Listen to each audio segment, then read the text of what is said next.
नमस्कार मित्रों, मैं नितेश चौरसिया उपस्थित हूँ आपके सामने एक बार फिर भूगोल विषय का अध्यापन लेकर। मित्रों, पिछली बार मैंने आपको राजस्थान का सामान्य परिचय पढ़ाया था। आज हम एक नया टॉपिक भूगोल का प्रारंभ करेंगे। यह टॉपिक ग्रेजुएशन लेवल की यानी स्नातक लेवल पर जो भी परीक्षा होती है उसमें एक बहुत ही महत्वपूर्ण टॉपिक है। टॉपिक आप देख रहे होंगे, अक्षांश व देशांतर। तो इस टॉपिक को आज हम समझने का प्रयास करेंगे, एक एक चीज इसकी बारीकी से समझेंगे। ध्यान से आप पढ़िएगा। तो मैं प्रारंभ करता हूं। सबसे पहले आपने बचपन में भी पढ़ा होगा कि अक्षांश देशांतर क्या होते हैं।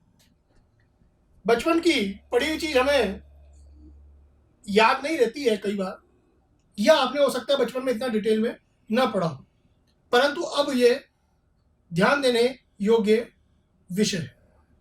तो इस टॉपिक को आप ध्यान से पढ़िएगा।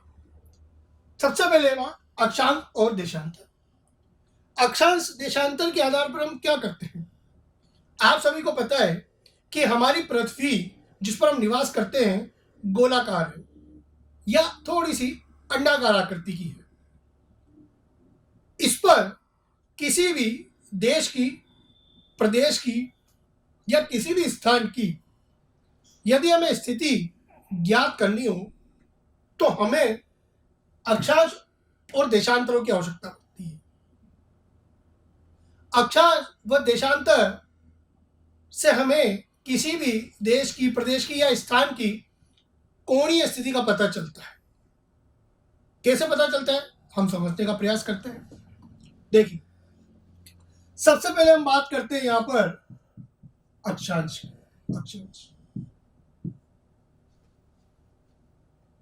आप सभी को पता है कि पृथ्वी गोलाकार है और एक प्रकार से अंडाकार है। ध्रुवों पे थोड़ी चपटी है, परंतु हम जब अध्ययन करते हैं तो उसे गोला मानकर ही अध्ययन करते हैं। तो पृथ्वी गोल है और पृथ्वी का केंद्र उसके मध्य में है। मित्रों, मैं आपको एक बात बता दूं कि ये जो अध्ययन है एक काल्पनिक अध्ययन है, परंतु यह अध्ययन पृथ्वी में किसी भी प्रकार की स्थिति पता लगाने के लिए सटीक उसका वर्णन करता है। तो इस काल्पनिक अध्ययन को समझने का प्रयास कीजिएगा। पृथ्वी का केंद्र, क्योंकि पृथ्वी गोलाकार है, आप इसे वृत्त नहीं गोलाकार मानकर समझिएगा। पृथ्वी का केंद्र पृथ्वी के मध्य में स्थित है, जहां पर कोई जा नहीं सकता, यानी कि काफी गहराई में। इस पृथ्वी के केंद्र को आधार मानकर इसके चारों ओर एक रेखा बनाई गई, एक काल्पनिक रेखा जिसे विषुवत रेखा कहा जाता है। साथ साथ इसे भूमध्य रेखा भी कहा जाता है। इंग्लिश में इसे इक्वेटर कहते हैं। यह विषुवत रेखा पृथ्वी को दो गोलार्धों में, गोले का आधा भाग गोलार्ध, दो गोलार्धों में विभाजित कर देती है। इसके उत्तर में उत्तरी गोलार्ध और दक्षिण में दक्षिणी गोलार्ध, यानी ये वाला भाग उत्तरी गोलार्ध और ये वाला जो भाग है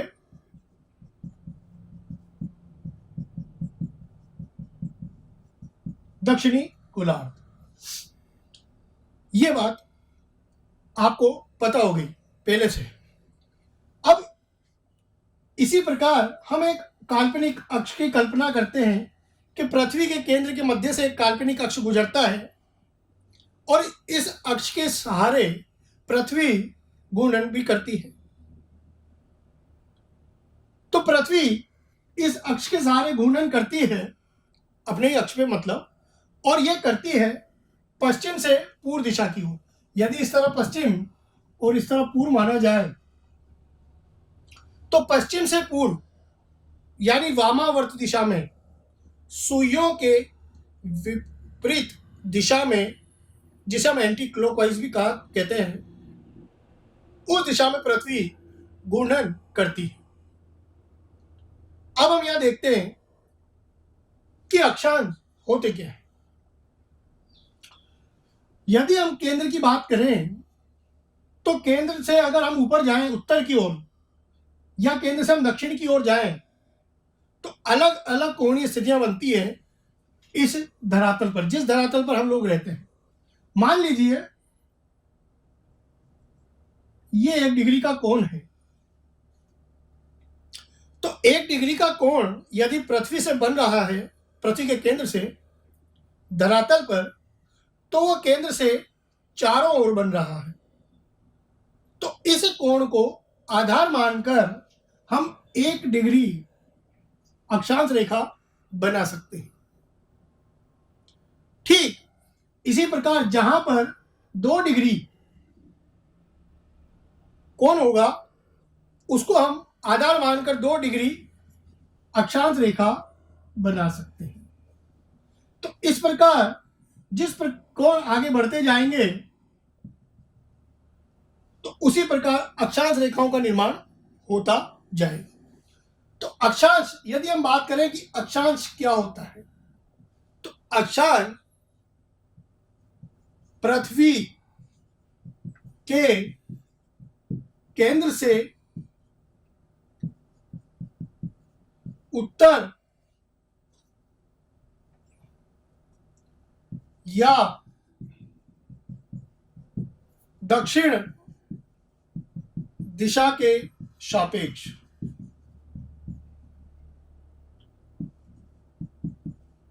कोणीय स्थिति को प्रदर्शित करते हैं। अक्षांश पृथ्वी के केंद्र से उत्तर या दक्षिण दिशा के सापेक्ष कोणीय स्थिति को प्रदर्शित करते हैं, यानी हमें कोणीय स्थिति बताते हैं। ठीक इसी प्रकार दक्षिण में जहां जहां जो जो कोण होंगे, उसी प्रकार वहां पर अक्षांश रेखाएं खींची जा सकती हैं। तो इस प्रकार उत्तर और दक्षिण दोनों गोलार्धों में अक्षांश स्थिति के द्वारा अक्षांश रेखाएं खींची जा सकती हैं। अब कितनी अक्षांश रेखाएं बनती है, ये देखिए आप देखेंगे तो ये कोण कितना है, 90 डिग्री। तो यहां पर हम 90 अक्षांश बना सकते हैं। ठीक इसी प्रकार यह कोण भी 90 डिग्री, तो 90 अक्षांश हम यहां बना सकते हैं। और जो विषुवत रेखा है, इसे 0 डिग्री अक्षांश भी कहा जाता है। इसे 0 डिग्री अक्षांश, क्योंकि इसको हमने आधार माना है, तो इसे 0 मानना होगा, क्योंकि जब तक 0 का मापन नहीं होगा तो 1 का या 2 का कैसे होगा। तो आपको ये बात समझ में आई होगी। 0 डिग्री अक्षांश, जिसे हम विषुवत रेखा या भूमध्य रेखा भी करते हैं, यह पृथ्वी को 2 गोलार्धों में बांटती है, उत्तरी गोलार्ध एवं दक्षिणी गोलार्ध। उत्तर और दक्षिण दिशा में अलग अलग कोण के सापेक्ष अक्षांश कोण प्रदर्शित होते हैं। और जब हम इन अक्षांश कोण को आधार मानकर रेखा बनाते हैं, तो इन्हें हम क्या कहते हैं, अक्षांश रेखाएं।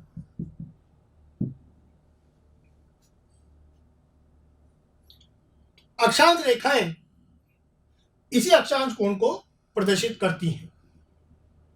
अब अक्षांश रेखाएं चूंकि पृथ्वी के चारों ओर हैं, तो इन्हें हम अक्षांश रेखाओं के साथ साथ अक्षांश वृत्त भी कह सकते हैं। अक्षांश रेखा या अक्षांश वृत्त एक ही बात है। और हमें यह देखना है कि पृथ्वी पर कुल अक्षांश कितने हैं, या कुल अक्षांश रेखाएं कितनी बनती है। आपको पता होगा कि पृथ्वी जब इस अक्ष के सहारे घूमती है, तो यह बिंदु स्थिर बिंदु रहता है और यह बिंदु भी अपनी जगह स्थिर रहता है। कहने का मतलब ये वृत्त नहीं बनाता है, स्थिर बिंदु है, जिसे उत्तर दिशा में होने के कारण उत्तरी ध्रुव और दक्षिण दिशा में होने के कारण दक्षिणी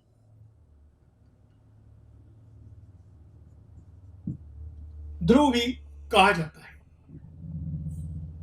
उत्तरी ध्रुव एवं दक्षिणी ध्रुव ये दोनों बिंदु के रूप में है। जबकि यहां हम बात करते हैं रेखा की, तो आप देखिएगा, ध्यान से समझने का प्रयास कीजिएगा। यदि मैं आपसे बोलूं कि पृथ्वी पर कुल अक्षांश कितने हैं, तो ध्यान दीजिएगा, एक अक्षांश हो गया 0 डिग्री, 90 अक्षांश उत्तर के हो गए एवं 90 अक्षांश दक्षिण के हो गए, तो कुल अक्षांश हो गए 90 प्लस 90 और एक 0 डिग्री वाला, जो 0 डिग्री अक्षांश विषुवत रेखा है वो वाला, टोटल हो गए 181। पृथ्वी या संपूर्ण ग्लोब पर कुल अक्षांश की संख्या होती है लगभग या पूरी तरह से 181। केवल अक्षांश की बात कर रहे हैं हम, अक्षांश जो कोण को प्रदर्शित कर रहा है। अब इन्हीं कोण को आधार मानकर हमने अक्षांश रेखाएं बनाई है। देखते हैं अक्षांश रेखाएं कितनी है। अब 0 डिग्री के बाद आप जब 1 डिग्री या 2 डिग्री की रेखाएं बनाते हैं तो आप 89 डिग्री तक तो रेखा बना सकते हैं या वृत्त बना सकते हैं, परंतु जैसे ही आप 90 वाले बिंदु पर पहुंचते हैं तो वो रेखा के रूप में आपको नहीं मिलेगा। यह बिंदुवत है। ध्रुव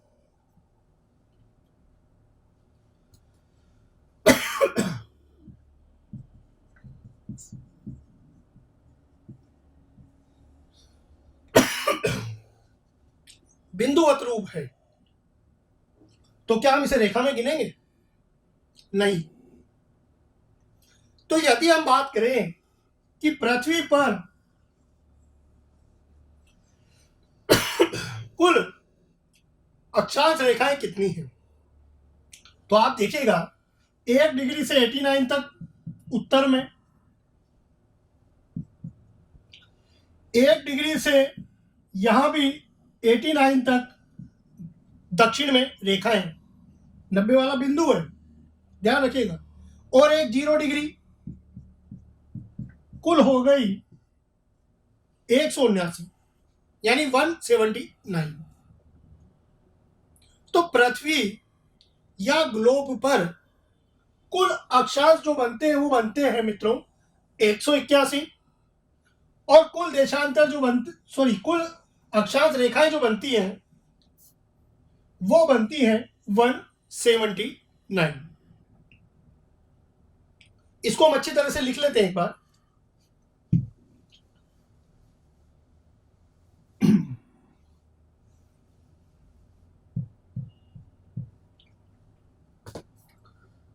आप इस परिभाषा का शॉर्ट भी ले सकते हैं।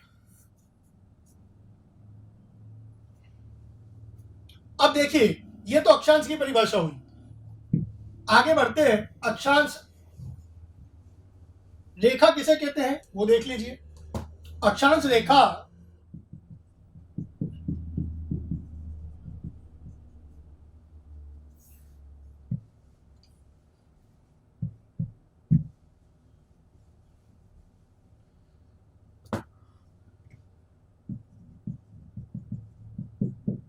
अक्षांश कोण को आधार मानकर खींची गई रेखा को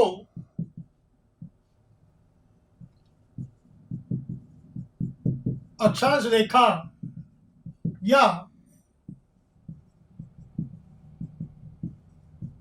अक्षांश वृत्त भी कहा जाता है। यह इसकी परिभाषा हुई अक्षांश रेखा की। अक्षांश कोण को आधार मानकर खींची गई रेखा को ही अक्षांश रेखा या अक्षांश वृत्त भी कहा जाता है। आशा है आपको बात समझ में आई होगी। अब हम यहां से यह देखते हैं कि पृथ्वी या ग्लोब पर कुल अक्षांश और कुल अक्षांश रेखाएं कितनी हैं।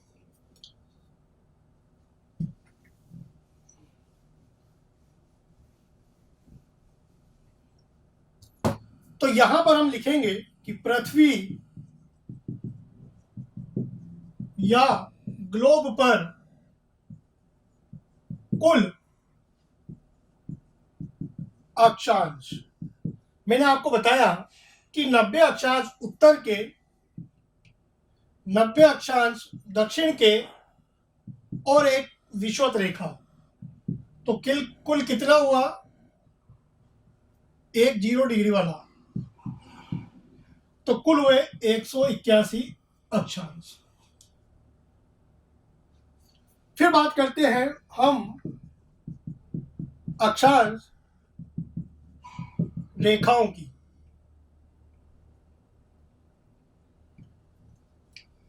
अक्षांश रेखाएं केवल 89 तक ही बनती है, तो 89 उत्तर की, 89 दक्षिण की और एक विषुवत रेखा 0 डिग्री वाली रेखा, टोटल हो गई 179। तो ये दोनों इंपॉर्टेंट पॉइंट है। पृथ्वी पर पूछा जाए आपसे कुल कितने अक्षांश है? 181। कुल कितनी अक्षांश रेखाएं हैं? 179। कारण क्योंकि ध्रुव जो है, ध्रुव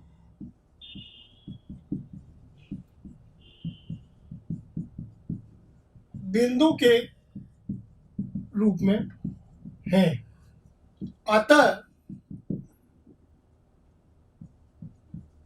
इन्हें रेखा में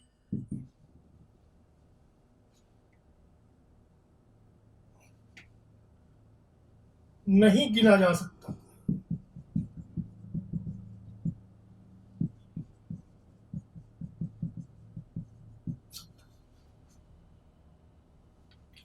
ध्रुव बिंदु के रूप में है, अतः इन्हें रेखा के रूप में, रेखा या रेखा में नहीं गिना जा सकता है। आशा है कि आपको बात समझ में आई होगी। आप लोग इसका एक शॉट ले लीजिए। आपने इसका स्क्रीनशॉट ले लिया होगा। अब हम यहां से देखेंगे कि अक्षांश रेखाओं की विशेषताएं क्या क्या होती है, तो आप इसे भी समझने का प्रयास कीजिएगा।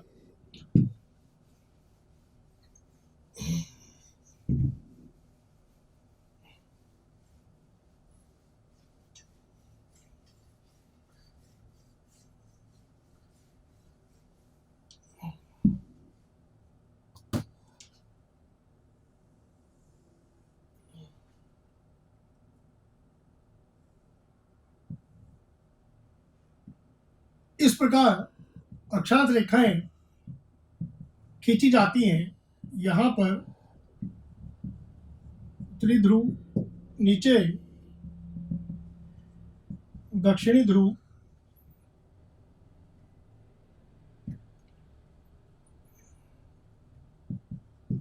यह विषुवत रेखा,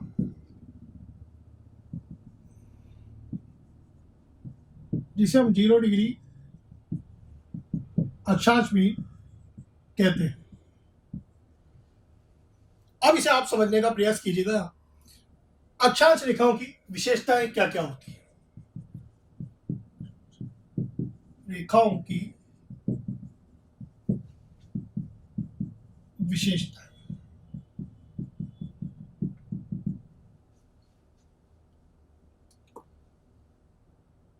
सबसे पहले अक्षांश रेखाएं देखिए किस प्रकार से खींची जा रही हैं। यदि हम बात करें दिशाओं की, यह दिशा उत्तर, यह दक्षिण, इधर पश्चिम और इस तरफ पूर्व। तो अक्षांश रेखाएं खींची जाती है पश्चिम से पूर्व या पूर्व से पश्चिम की ओर।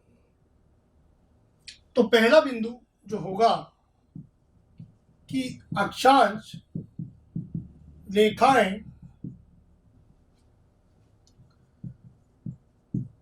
पश्चिम से पूर्व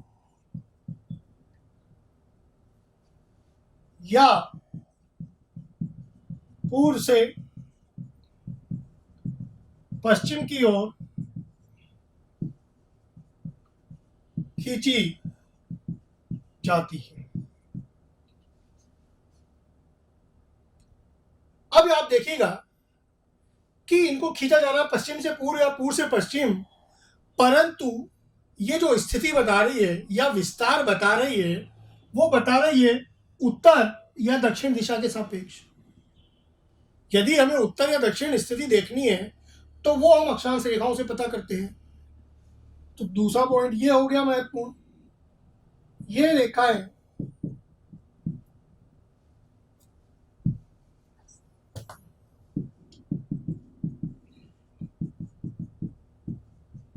उत्तर या दक्षिण दिशा के सापेक्ष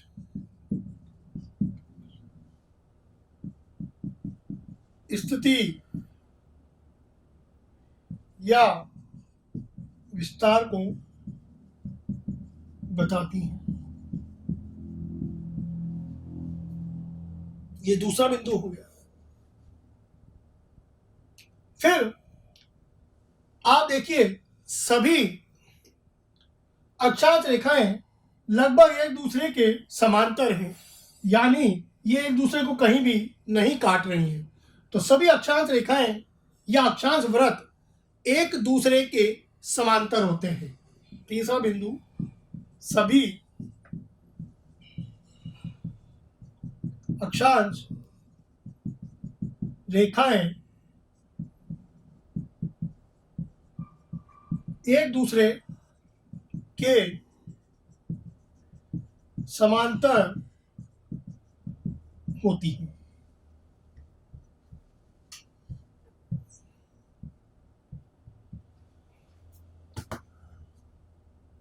कहीं भी नहीं काटती है, एक दूसरे के समांतर होती है। अब हम बात करें कि सभी अक्षांश रेखाएं जो हैं उनमें सबसे बड़ी अक्षांश रेखा, तो आप देखिए कि इस जगह पृथ्वी की परिधि विषुवत रेखा के पास बहुत ज्यादा है, तो सबसे बड़ी अक्षांश रेखा होगी 0 डिग्री अक्षांश रेखा। और ध्रुव तो बिल्कुल बिंदु के रूप में है। ध्रुव के पास जो 89 डिग्री की अक्षांश रेखा है दोनों गोलार्धों में, वो सबसे छोटी अक्षांश रेखा या अक्षांश वृत्त होंगे। इसका तात्पर्य यह है कि जैसे जैसे हम निम्न अक्षांश से उच्च अक्षांश की ओर जाएंगे तो अक्षांश रेखाओं की लंबाई देखिएगा कम होती जाती है। यहां पर और कम होंगी विषुवत रेखा की अपेक्षा, इसके ऊपर और कम, यहां पर इसकी लंबाई और कम हो गई, फिर यहां पर इसकी लंबाई और कम हो गई और सबसे ऊपर लंबाई इसकी बिल्कुल कम हो जाएगी। आप इसका एक शॉट ले लीजिए और मैं यहां पे वो लिखता हूं। फिर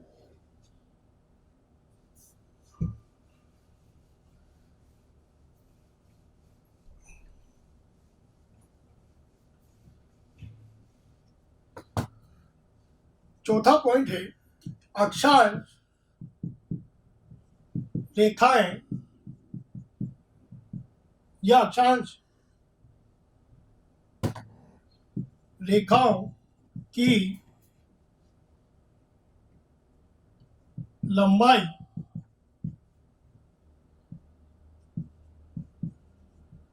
विषुवत रेखा से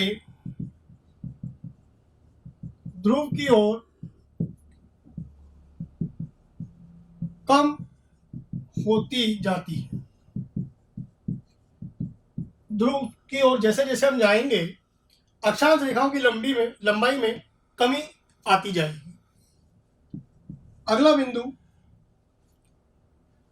सबसे बड़ा या सबसे बड़ी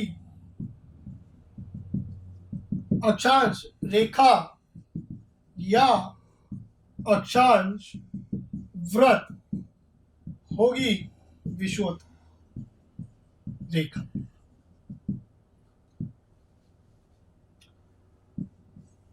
सबसे छोटी अक्षांश रेखा या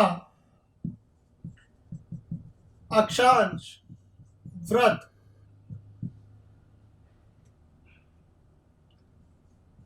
(89 डिग्री उत्तरी व दक्षिणी अक्षांश रेखा। ये बात आपको समझ में आएगी। आप एक शॉट ले लीजिए। इसके बाद अगली विशेषता हम समझने का प्रयास करते हैं कि सभी अक्षांश रेखाएं जो आपको यहां नजर आ रही हैं, इन अक्षांश रेखाओं के बीच की जो दूरी है लगभग यह समान रहती है। अगला पॉइंट हम यहां लिखेंगे, सभी अक्षांश रेखाओं के बीच की दूरी लगभग समान रहती है। सभी अक्षांश रेखाओं के बीच की दूरी लगभग समान रहती है। यह दूरी सदैव लगभग समान ही बनी रहती है, इसमें ज्यादा अंतर नहीं आता है, इसलिए यहां पर लगभग का प्रयोग किया गया। अब यदि हम बात करें, इसे अप्लाई करें पृथ्वी या ग्लोब, पृथ्वी पर जिस पर हम रहते हैं, जिस धरातल पर हम रहते हैं, उस पर अगर हम अप्लाई करें तो ये जो दूरी है, दो अक्षांशों के बीच की दूरी, कोई भी दो अक्षांश ले लीजिए, मान लीजिए दोनों लिए, इनके बीच की दूरी वास्तविक धरातल पर लगभग होती है 111 किलोमीटर के लगभग।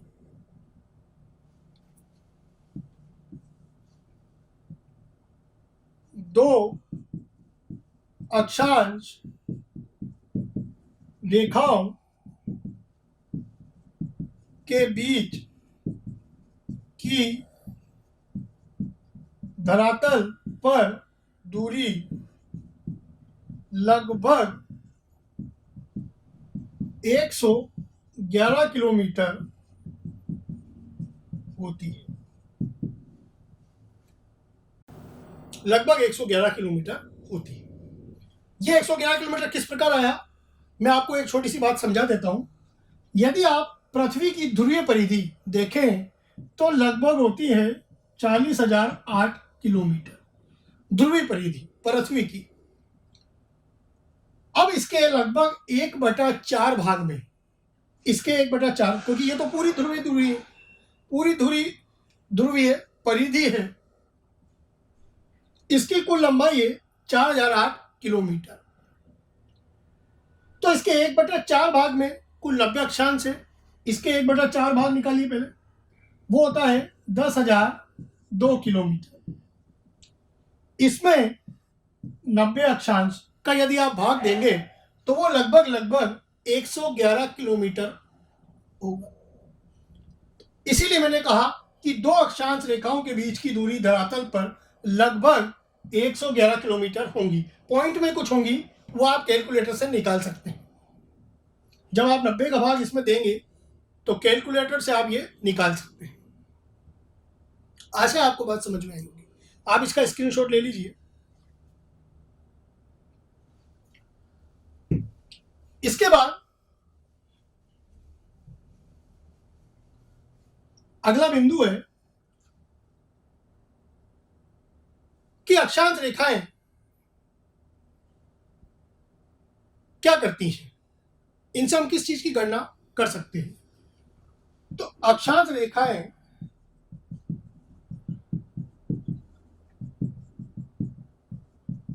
ताप कटिबंधों का निर्माण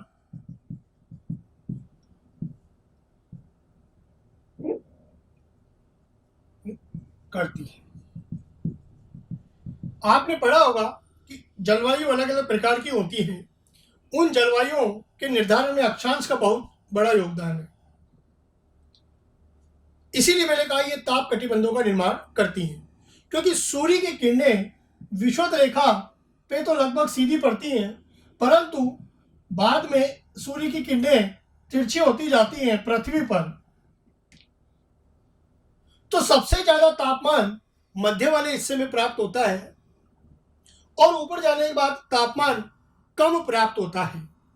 इसीलिए यहां पर अलग अलग, जैसे कि विषुवत रेखा के पास उष्णकटिबंधीय, उससे ऊपर शीतोष्ण कटिबंधीय और सबसे ऊपर दोनों तरफ शीत कटिबंध आपको देखने को मिलेंगे। इसीलिए कि अक्षांश रेखाएं जो है ताप कटिबंधों का निर्माण करती हैं। इस चीज को हम जलवायु में भी समझने का प्रयास करेंगे। जब हम जलवायु टॉपिक हम लेंगे तो उसमें और अच्छी तरह हम समझने का प्रयास करेंगे।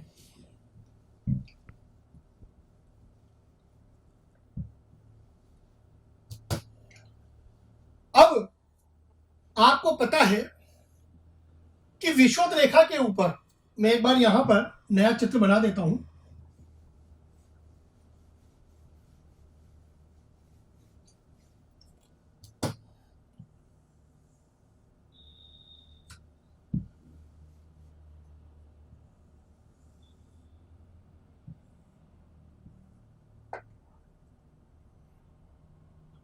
विषुवत रेखा के ऊपर उत्तरी अक्षांश 23 डिग्री 30 मिनट। 30 मिनट क्या है मैं भी आपको यहां समझाऊंगा। एक काल्पनिक रेखा की परिकल्पना की गई जिसे कर्क रेखा कहा जाता है।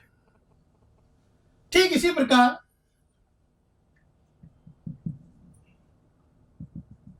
23 डिग्री 30 मिनट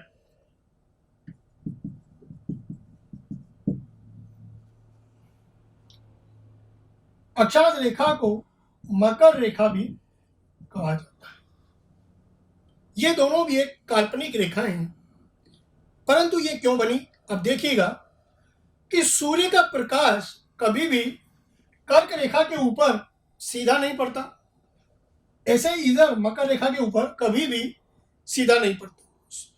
सूर्य का प्रकाश सदैव कर्क और मकर रेखा के बीच में ही तीव्र और तीक्ष्ण होता है, यानी सूर्य की किरणें कर्क और मकर रेखाओं के बीच में ही सीधी पड़ती है। यह भी हम जलवायु में समझेंगे। कर्क रेखा के ऊपर और मकर रेखा के ऊपर, यानी दोनों गोलार्धों में कर्क और मकर रेखा से ऊपर सूर्य की किरणें कभी सीधी नहीं पड़ती है। यह भी जलवायु का एक महत्वपूर्ण कारक साबित होता है। तो 23 डिग्री 30 मिनट उत्तरी अक्षांश को हम कर्क रेखा एवं 23 डिग्री 30 मिनट दक्षिणी अक्षांश को हम मकर रेखा भी कहते हैं। इसके बाद अगला बिंदु यह है कि मान लीजिए दो अक्षांश है, कोई भी दो अक्षांश, इनके बीच की दूरी मैं आपको बता चुका हूं कि लगभग धरातल पर 111 किलोमीटर होती है, परंतु अक्षांश रेखाओं को भी छोटे छोटे 60 भागों में